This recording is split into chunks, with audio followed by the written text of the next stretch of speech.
Hello and welcome to Apartment Cookery. Today we're going to be making apple turnovers and we're going to use puffed pastry sheets, and you can buy these in most stores. It comes frozen.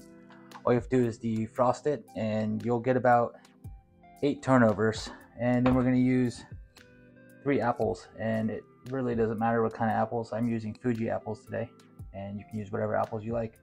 It doesn't matter how ripe they are either. You could even use older apples if you like. So stay tuned for apple turnovers.